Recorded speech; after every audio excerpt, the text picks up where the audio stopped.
Hello and welcome to this Profit Protector Pro video. So today I'm going to give you my top 3 tips for setting a max price on any item within the repricer.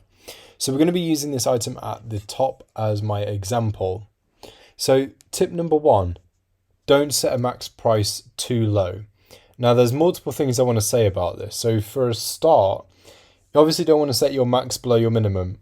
And Profit Protector Pro won't let you do that anyway. If you try to do that, then it will come up with a little error message saying that it can't have the max below the minimum. It's just not going to work out. The parameters do not make sense, so reassess. So it won't let you do that anyway. You also want to bear in mind the buy box price. This is the same for the minimum price as well. So you want the min and max parameters to accommodate for the buy box price. So if you set your maximum below the buy box, what Profit Protector Pro will most likely do is just move up to your maximum price and stay there. And it'll probably tell you in the repricing history that it does want to move above your max price, but obviously it will stay there because it won't reprice outside of your set parameters. So with the buy box above the max price, it will most likely sit at your max price because that is as close as it can be. So make sure that you set your max price accommodating for the buy box. You obviously want it to be within range because you want it to grab the buy box and then work to move the price up, which brings me on to my second point. So you don't want to set the maximum price too high either, because this will trigger high pricing alerts. You'll receive them from Amazon, and it can lead to things like having yourself disabled on the listing or causing a suppressed buy box on the listing, which is basically where the buy box is just taken away from the listing altogether. So it sucks for everyone, and you then would have to rely on people coming to the listing and specifically choosing you to purchase from. And the reason why Amazon is so great is because it has the buy box, because it does increase your chances of making sales big time, especially with having something like Profit Protector Pro where it's able to win it in such a way and also raise the price. You don't want to lose the buy box because that is power.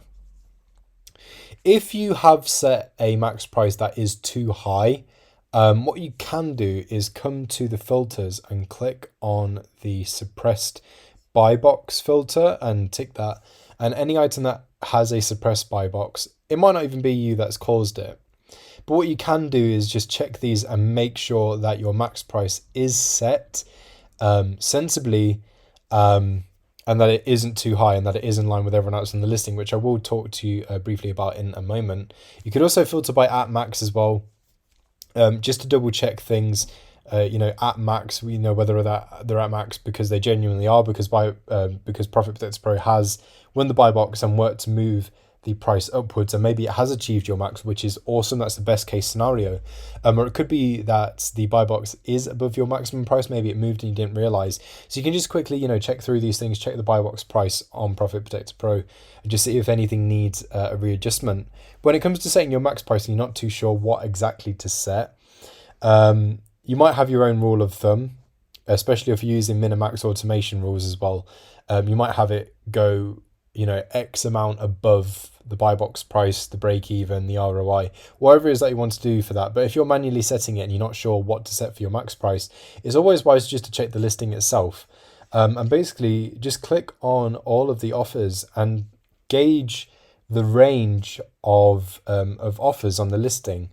And what you want to do is set your max in line with the higher prices on this listing, in the hopes that, maybe Profit Protector Pro will secure the buy box at this price and then work to move it up to something, higher in this higher price range. So if we see there 109, 112, 115, 119, 120, 24, 29. So we've got a couple at 139, 129. So as long as you see a couple of sellers that are at that higher kind of pricing, the range isn't, say, from 90 through to 110, then you've got like this one seller that's at 130 or 140 or something like that. They're out there on their own. And obviously you can't trust something like that completely. So if you set your price and then join them, you can end up with a suppressed buy box or getting these warnings from Amazon or something like that. If they're there on their own, there could be a reason for that. Maybe they don't know what they're setting, or misjudge it or something like that. But don't you go misjudging it. Check the range. If you see a couple of sellers at this higher kind of pricing, set your max price somewhere within the higher end of the price range on the listing. So you can see there's a couple at 129, 139. So just to be safe for now, you might want to set it at something like 130, and then of course you can go ahead and readjust. And this brings me on to my third and final point. Always be prepared to come back and readjust the max price, because things can change on a listing. We know Amazon, things can change very rapidly, and you don't want to be caught out. You also want to look for opportunities as well. So what you don't want is the overall pricing on the listing to naturally move down and you've left your max price at X amount, as you had said it before, with the original kind of price range in mind, but maybe that whole price range has shifted lower, and then that might move your max price into the danger zone, whereby you could be liable for a high price alert, could lead to a suppressed buy box or something like that. So that's why it's important to use these filters. You don't have to do it all the time, but just it's healthy to get into a habit of every now and then, I'll just check X amount of filters just to make sure things are okay. Check these listings, make sure that the price ranges stayed the same. Make sure that the buy box is still within range. You don't want it to fall out of range, because Profit Protector Pro won't be able to be as effective as it would be with the buy box in range. It won't be able to compete with the buy box out of range. So just make sure that you come back and review the listings from time to time, just to make sure that you're still within range, the max price still makes sense, and readjust if needs be. If the whole price range is shifted, again, check the listing, see what the higher kind of pricing is, and then readjust your max price. If the buy box moves above your max price, if the whole price range has moved up, maybe it has done that, then obviously you can readjust your minimum and maximum to accommodate for that.